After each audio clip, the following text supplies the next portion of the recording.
नमस्कार, स्वागत है आप सभी का। मैं आपके साथ निकिता कश्यप। बुलेटिन की शुरुआत करते हैं। देहरादून से खबर आ रही है, आपको बताते चले कि जहां उत्तराखंड सरकार ने योग नीति 2025 को अंतिम रूप दे दिया है। आपको बताते चले कि मुख्यमंत्री पुष्कर सिंह धामी की अध्यक्षता में हुई बैठक में इस योग नीति को मंजूरी दे दी गई है और जिसका उद्देश्य है राज्य को योग और वेलनेस की वैश्विक राजधानी बनाना है। आपको बता दें कि नीति के तहत वर्ष 2030 तक जागेश्वर, मुक्तेश्वर, व्यास घाटी और कोली ढेक की झील में टिहरी झील जैसे स्थलों पर 5 नए योग हब स्थापित किए जाएंगे और साथ ही साथ 2026 तक राज्य के सभी आयुष, हेल्थ और वेलनेस के केंद्रों में योग सेवाएं उपलब्ध कराई जाएंगी।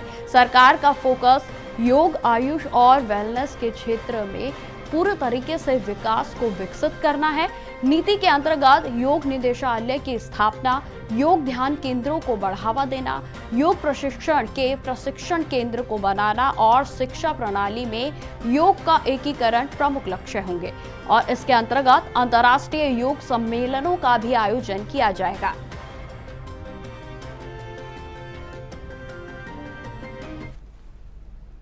खबरों में आगे बढ़ते हैं। मुख्यमंत्री पुष्कर सिंह धामी ने कहा कि राज्य सरकार पंचायत चुनाव के लिए पूरे तरीके से तैयार है। सीएम योगी ने आगे यह भी जानकारी दी कि आयोग की तरफ से जब भी चुनाव की तिथियों का ऐलान होगा, सरकार चुनाव कराने के लिए पूरे तरीके से तैयार होगी। आपको बताते चले कि प्रदेश में पंचायतों का कार्यकाल समाप्त हो चुका है और जिसमें एक बार प्रशासकों का कार्यकाल भी समाप्त होने जा रहा है।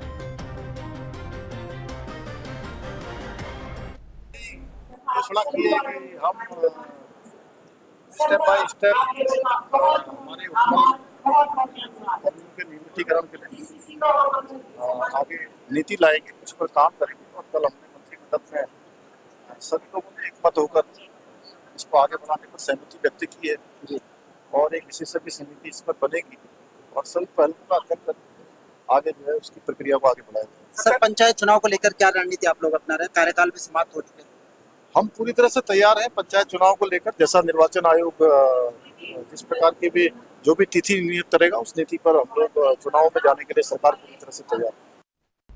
खबरों में आगे बढ़ते हैं। मुख्यमंत्री पुष्कर सिंह धामी ने देहरादून में विकसित कृषि संकल्प अभियान का शुभारंभ किया और इस मौके पर प्रदेश के कृषि मंत्री गणेश जोशी भी मौजूद रहे। आपको बताते चले कि सहसपुर विकास खंड के गुनियाल गांव में शुरू किया गया ये विकसित संकल्प अभियान 29 मई से 12 जून तक प्रदेश में चलेगा और जिसमें किसानों को नई तकनीकी और सरकारी योजनाओं की जानकारी दी जाएगी, जिसके तहत सरकार किसानों के साथ सीधे संवाद करेगी।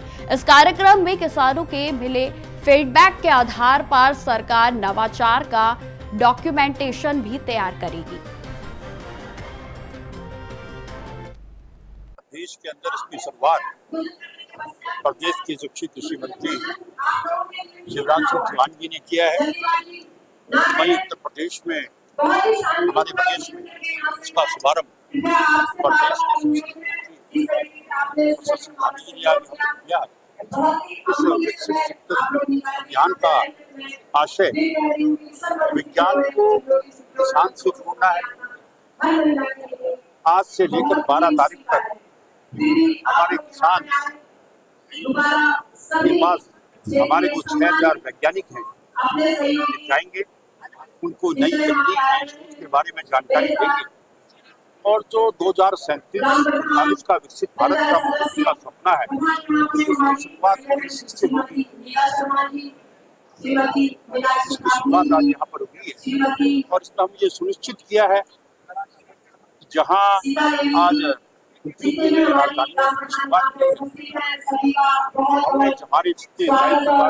विधायक हैं सब ब्लॉकों में जाकर इससे बात करेंगे।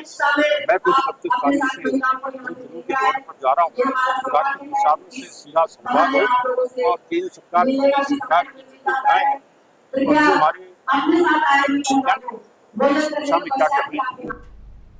खबरों में आगे बढ़ते हैं। यमुनोत्री में दिन ब दिन यात्रियों के बढ़ने से जहां एक तरफ होटल व्यवसाय और घोड़े खच्चर व छोटे व्यापारियों में खुशी का माहौल देखा जा रहा है, तो वहीं दूसरी ओर स्थानीय लोगों में यात्रियों के प्रति नाराजगी देखने को मिल रही है। जी आपको बताते चले कि लोगों ने जिला प्रशासन पर सफाई न करने के आरोप भी लगाए हैं।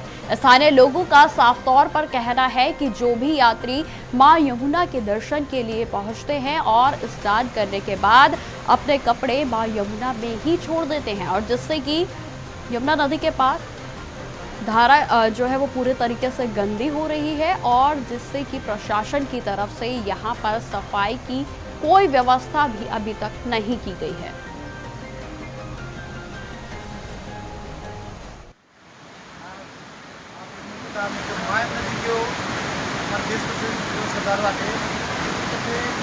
गंगा जी में साड़ियाँ कपड़े इत्यादि लेकर माया नदी को प्रदर्शित कर रहे।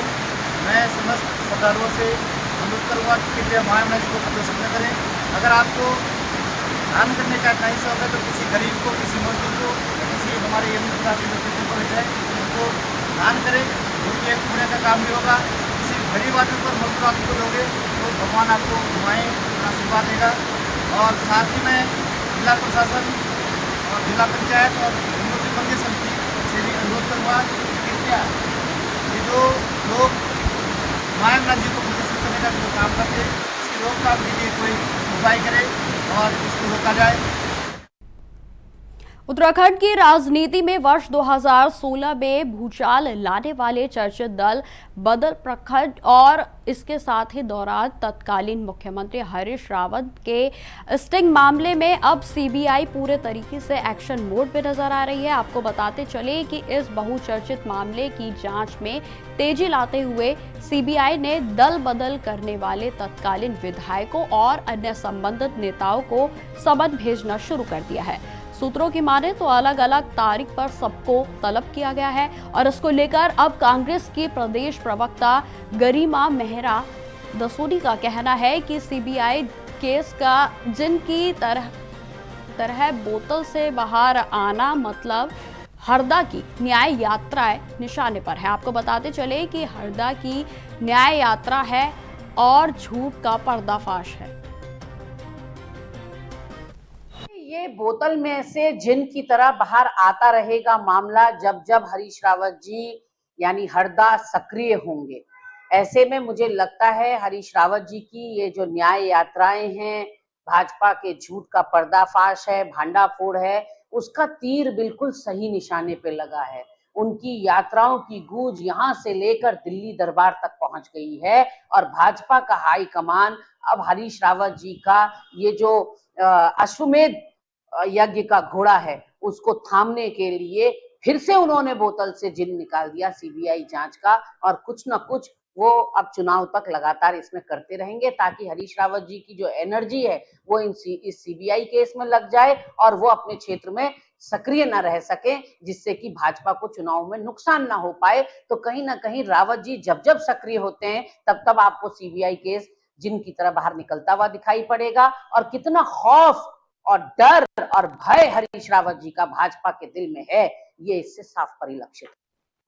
खबरों में आगे बढ़ते हैं। डोईवाला तहसील में गुरुवार को देहरादून जिले के सभी लेखपालों ने धरना देकर शासन प्रशासन से अपनी 2 सूत्रीय मांगों को हल करने की मांग की गई है। आपको बताते चले कि धरना प्रदर्शन कर रहे लेखपालों ने कहा कि सरकार काम तो थोप रही है, लेकिन बदले में ना तो कोई सुविधा दे रही है और ना ही कोई सहायक, जिस कारण खतौनियों के कार्य करना बेहद मुश्किल हो गया है। साथ ही साथ आपको बताते चले कि डोईवाला तहसील में प्रदर्शन कर रहे देहरादून लेखपाल संघ के जिला अध्यक्ष और तमाम सदस्यों का कहना है कि जब तक सरकार हमारी मांगों पर उचित कार्रवाई नहीं करती तब तक हम कार्य से बहिष्कार करेंगे। सर, हड़ताल के जो मुख्य बिंदु है, वैसे तो ये जो हड़ताल हो रही है प्रांतीय आह्वान पर हो रही है, पूरा प्रांत हड़ताल पे है, 3 दिवसीय हड़ताल थी ये, और उसमें मूल जो कारण है वो 2 है। एक अंश निर्धारण योजना और दूसरा एग्री स्टैक। एक अभी एग्री स्टैक योजना आई है जिसके तहत प्रत्येक खेत में जाके डिजिटल पड़ताल होनी है, और वो जो खरीफ सीजन आएगा उससे डिजिटल पड़ताल करनी है। अब वो होगी कैसे, क्योंकि अगर इसी फ़ोन से करेंगे तो लोगों के फ़ोन भी आएंगे, तो या तो हमें फ़ोन नहीं उठाने पड़ेंगे, वो काम पहले करना पड़ेगा, उससे सीधा सीधा प्रभाव पड़ेगा जनता पे।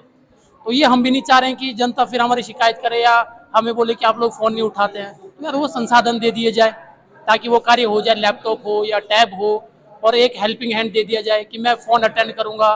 क्षेत्र में काम करने गया और तहसील में नहीं आया हूँ, टाइम बॉन्ड काम है, तो तहसील में लोग आएंगे तो बैरंग वापस लौटना होगा। अगर मेरे पास कोई हेल्पिंग हैंड दे रहे हैं तो मैं क्षेत्र में गया हूँ, तो एटलीस्ट मेरे साथ जो साथ वाला उसे मैं तहसील में बिठा के लोगों के कागज तो ले ही सकता हूँ कि चलो कागज जमा कर लो, ताकि दोबारा ना पड़े, चक्कर ना काटने पड़े। नाराज नहीं है।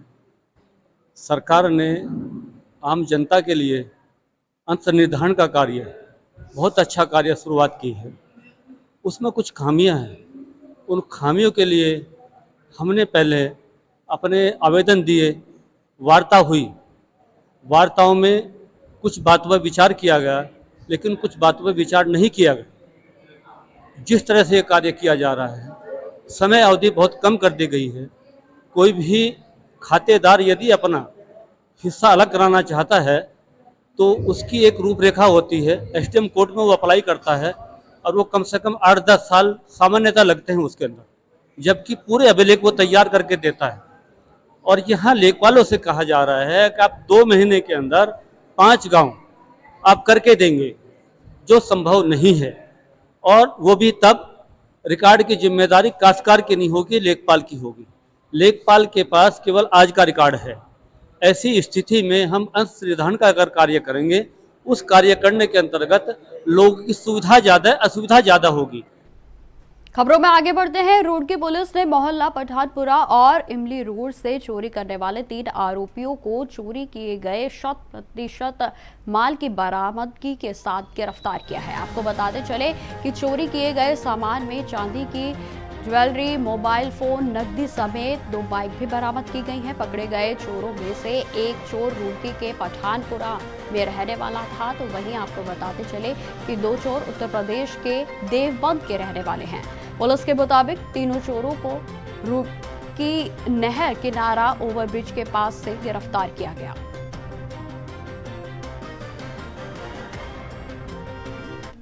10 दिनों में 2 चोरी की घटनाएं रुड़की थाने में रजिस्टर्ड हुई थी, जिसमें जो कंप्लेनेंट है, वादी हैं, उन्होंने ये बताया था कि उनके घर से कुछ सामान चोरी हुआ, नकबजनी हुई है। पुलिस ने इमीडिएट मुकदमा दर्ज किया। एसएसआई और कोतवाल दोनों ने टीमें बना करके इसमें ट्रैकिंग शुरू करी। कुछ सीसीटीवी फुटेज हमारे पास थे और कुछ संदिग्धों की लगातार पड़ताल चल रही थी। तो कल रात हमारी टीम ने 3 अभियुक्तों को पकड़ा, जिनके पास से इस चोरी का, इन 2 चोरियों में जो सामान में गया था वो 100% रिकवर हुआ है। चोरी की बाइक भी इनकी कब्जे से मिली है। एक और बाइक मिली है जिसके बारे में अभी पड़ताल की जा रही है और हमारा मानना है कि वो भी शायद चोरी की हो सकती है, क्योंकि तीनों अभियुक्तों में से 2 अभियुक्त देवबंद से हैं, तो वहाँ उस संबंधित जिले से वार्ता की जा रही है। उसके बारे में डिटेल लिया जाएगा और इनके क्रिमिनल हिस्ट्री के बारे में जानकारी ली जाएगी। सर कौन सा, कहाँ से चोरी की? ये जो चोरी की गई थी यहाँ पर, एक तो क्षेत्र था पठानपुरा और दूसरा था इमली रोड। अब खबर हल्द्वानी से है, जहां पर गोलापार स्थित इंदिरा गांधी अंतर्राष्ट्रीय स्पोर्ट्स स्टेडियम में बाढ़ सुरक्षा निर्माण कार्यों में अनियमितताओं और घटिया निर्माण को लेकर जिलाधिकारी नैनीताल वंदना सिंह ने सख्त रुख अपनाया है। आपको बताते चले कि बिना स्वीकृति के ही की जा रहे निर्माण सामग्री की खुदाई और मानकों के विरोध में कार्य को गंभीरता से लेते हुए डीएम ने निर्माण एजेंसी की अनुमति तत्काल प्रभाव से निरस्त कर दी है।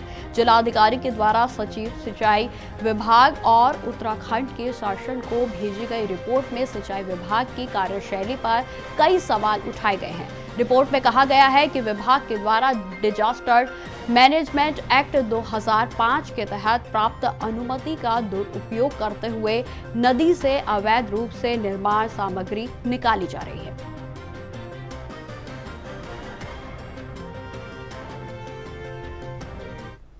अनुरोध पे जिलाधिकारी महोदय, जो कि अध्यक्ष जिला आपदा प्रबंधन प्राधिकरण नैनीताल भी है, उनके द्वारा आपदा प्रबंधन अधिनियम के अंतर्गत सिंचाई विभाग को गौला नदी में जो स्टेडियम का सुरक्षा कार्य है उसके लिए अनुमति दी गई थी, जिसकी अनुमति के माध्यम से वहां से ग्रिट, रेता, बोल्डर एवं आपका बजरी वगैरह निकालने की अनुमति दी गई थी। उक्त अनुमति में यह प्रतिबंध था कि आप जो सामग्री निकालेंगे वो वन निगम के माध्यम से, वन निगम के पंजीकृत वाहनों के माध्यम से क्रय करके उपयोग में लाएंगे। उसी परमिशन में जिलाधिकारी महोदय द्वारा उप जिलाधिकारी हल्द्वानी, खनन विभाग, वन विभाग को पर्यवेक्षण करने के और अनुश्रवण करने के निर्देश भी दिए गए थे। प्राप्त निर्देशों के क्रम में 24 मई को इसमें संयुक्त रूप से निरीक्षण किया गया। निरीक्षण में ये पाया गया कि जो कार्यदेश संस्था का नामित कॉन्ट्रैक्टर है उसके द्वारा वहीं पे लोकली आपका सामग्री को एक्सकेवेशन करके उपयोग में लाया जा रहा है। उनके द्वारा वन निगम से किसी भी प्रकार से सामग्री क्रय नहीं की जा रही है। इसके अलावा उनके द्वारा वहाँ पे जो ग्रिड तैयार की जा रही है वो ट्रक आदि पे जालियां वगैरह, छन्नियां वगैरह लगा के लोकली स्क्रीन किया जा रहा है। जिस प्रक्रिया को स्क्रीनिंग कहा था, लोकली स्क्रीन किया जा रहा है। अब खबर विकासनगर से है, जहां लगातार मिल रही अवैध खनन की शिकायत के बाद खनन विभाग की टीम जिला खनन अधिकारी नवीन सिंह के नेतृत्व में कालसी थाना क्षेत्र के यमुना पुल पर पहुंची और मौके पर पहुंचकर खनन विभाग की टीम ने देखा कि यमुना नदी से 2 जेसीबी मशीन अवैध खनन को अंजाम दे रही है। आपको बताते चले कि विभाग की टीम को देखते ही जेसीबी मशीन मौके से जो है भाग खड़ी हुई और जो वहां कर्मी काम कर रहे थे वे भी भाग निकले, लेकिन विभागीय टीम ने कुछ दूर तक उनका पीछा करने के बाद अवैध खनन में लिप्त इन जेसीबी मशीनों को सीज कर थाना कालसी के सुपुर्द कर दिया गया है और इस दौरान उप खनिज से भरे 3 डंपरों में अनियमितताएं पाए जाने के बाद तीनों डंपरों को भी सीज कर दिया गया।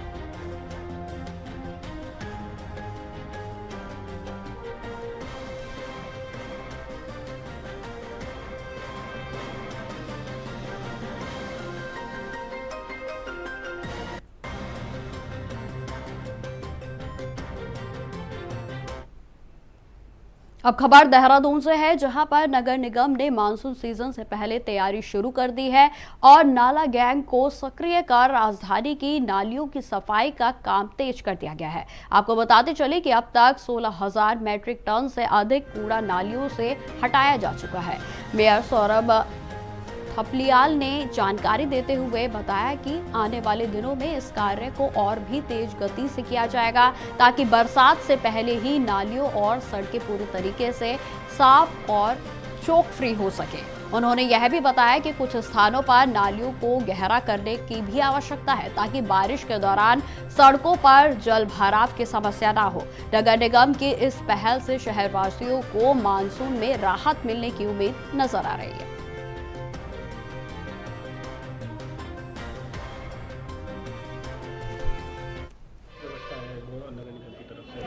देखिए, मानसून आने वाला है, इसके लिए नगर निगम ने तैयारियां शुरू कर दी हैं। हमने जो नदियां हैं, नाले हैं, उन सबको जेसीबी के माध्यम से, छोटी बॉबकट मशीनों के माध्यम से, अपने नाला गैंग के माध्यम से, सफाई कर्मचारियों के माध्यम से उन नदियों को साफ करने का काम शुरू कर दिया है एक बड़े स्तर पे और लगभग 16,000 मीट्रिक जो टन कूड़ा वहाँ से हम निकाल चुके हैं। अभी भी वहाँ बहुत सारी गाद और कीचड़ वगैरह पड़ा हुआ है, उसको भी हम जल्दी उसका निस्तारण करने वाले हैं।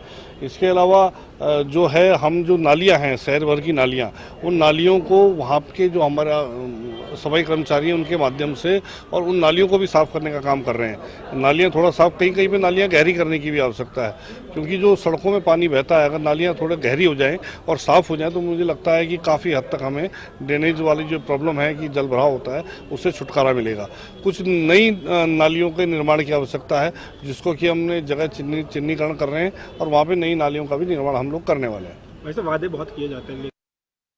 खबरों में आगे बढ़ते हैं। मसूरी देहरादून मार्ग गलोगी पावर हाउस के पास देर रात को एक कार अनियंत्रित होकर गहरी खाई में जा गिरी। आपको बता दें कि कार में सवार 3 लोगों में से 2 की मौके पर ही दर्दनाक मौत हो गई। वहीं घटना की सूचना मिलते ही Mussoorie police, fire service, SDRF के साथ साथ एम्बुलेंस मौके पर पहुंची और सीओ मसूरी मनोज असवाल के नेतृत्व में रेस्क्यू अभियान को शुरू किया गया। वहीं आपको बताते चले कि गहरी खाई और अंधेरा होने के कारण रेस्क्यू ऑपरेशन रात्रि 1 बजे से सुबह 6 बजे तक चला।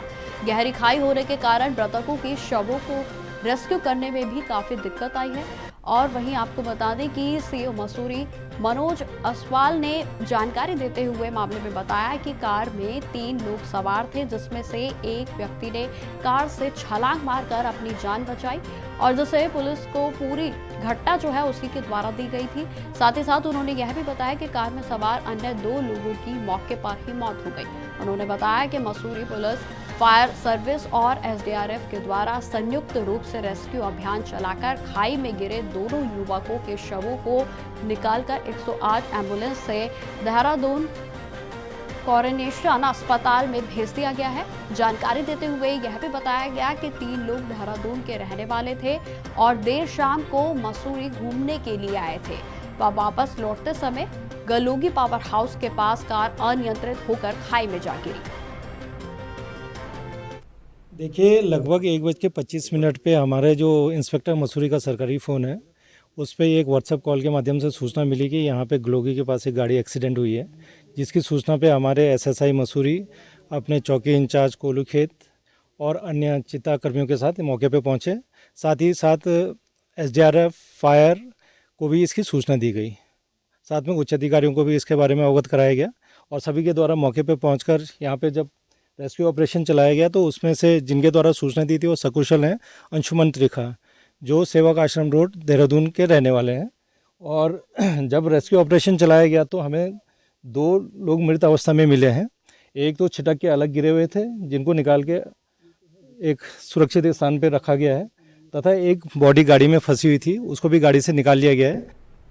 अब खबर रामनगर से है, जहां बाजार अतिक्रमणकारियों की चपेट में आने के बाद इस मार्ग से पैदल गुजरने वाले लोगों को खासा परेशानियों का सामना करना पड़ता है। बताते चले कि कई बार इस इलाके में प्रशासन के द्वारा अतिक्रमण को हटाने की कार्रवाई की जा चुकी है, लेकिन अतिक्रमण हटाने के दौरान प्रशासनिक टीम के लौटते ही यहां पर अतिक्रमणकारी फिर से अपनी दुकानों का सामान सड़क पर रखकर सड़क जाम कर देते हैं। और इस इलाके में कुछ दिन पूर्व भी नगर पालिका की कूड़ा गाड़ी भी काफी देर तक फंसी हुई थी, लेकिन अतिक्रमणकारियों ने सड़क पर रखा अपना सामान हटाने तक की जहमत नहीं उठाई। आपको बताते चले कि फंड बाजार से शीघ्र इस अवैध अतिक्रमण पर नगर पालिका की ओर से ठोस कदम लिया जाएगा।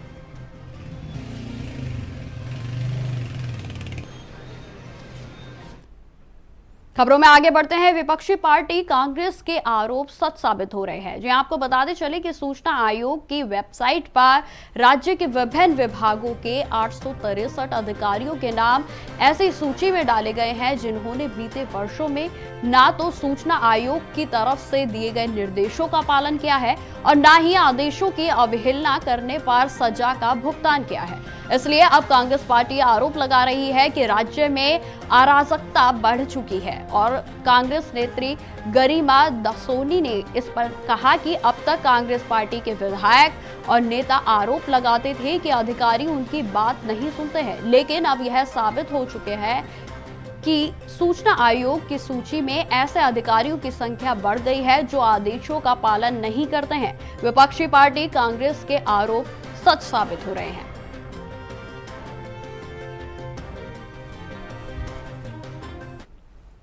तो फिलहाल इस बुलेटिन में इतना ही। देश दुनिया की तमाम खबरों की जानकारी के लिए बने रहे हमारे साथ। नमस्कार।